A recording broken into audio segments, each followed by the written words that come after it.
Eskerrik asko, Andres, eta egun on guztioi, alkatea naizen aldetik, hore bada, zuekin guztiokin egotea aurkezpen honetan, eta ongi etorriak eman nahi dizuet gure hirira, ez? Gasteiz hiri honetara, ez?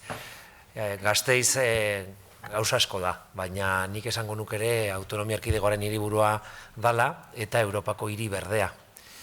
Eta guretzat horrek ere markatzen du gure nortasuna. Lehenengo hitzak ere izan behar dira zoriontzeko, Euskaltzaindia erakundeari, bere mendeurrena dela eta batez ere zoriontzeko azken hamarkada hauetan egin duzuen lanagatik gure hizkuntzaren alde, gure herriaren alde, euskararen alde alegia. Gasteizen esan dudan bezala kontuan izaten dugu jasangarritasuna, eta alde horretatik ere bioaniztasuna babesten eta defendatzen dugun bezala, hizkuntzaren diversitatea ere sustatu behar dugu. Eta batez ere hasi behar gara gure hizkuntzarekin, euskararekin alegia.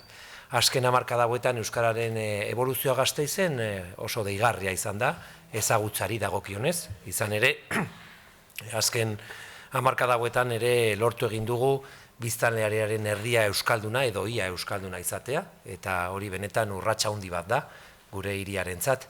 Baina beste alde batetik, erabileraren bilakaera ez da horren adierazgarria izan, eta hor dugu benetako erronka, ez? Ezagutzen dugu hizkuntza, baina ez dugu erabiltzen.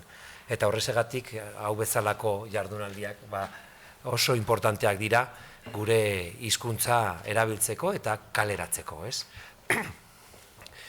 Bestalde batetik ere, daramago Euskaltzaindiarekin, urteak eta urteak elkarlanean, eta hor dago Elena, Martínez Medina, gero izango duzu aukera ere entzuteko, baina azpimarratu nahiko nuke bere lana eta bere ikertalde lana ere azpimarratu nahiko nuke, ez?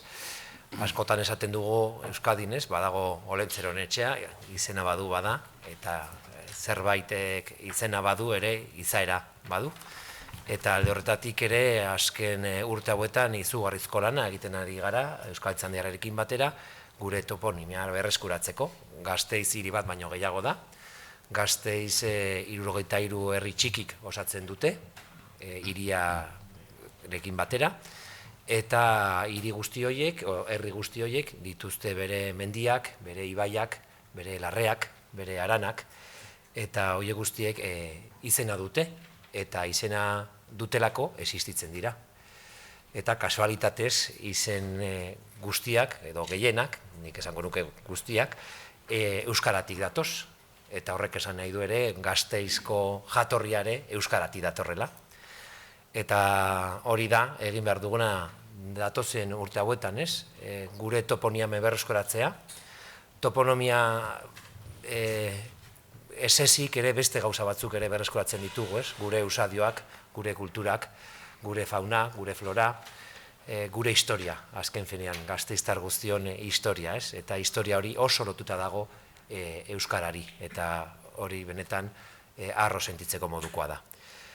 Beraz, alde horretatik ere espero dezagun jardunaldi hauek interesgarriak izatea, eta beste behin ere eskertu nahi diot Euskaltzaindia erakundeari egindako lana, Gasteizen ez ezik, Euskal Herria osoan, gure hizkuntzaren alde eta gure aberriaren alde.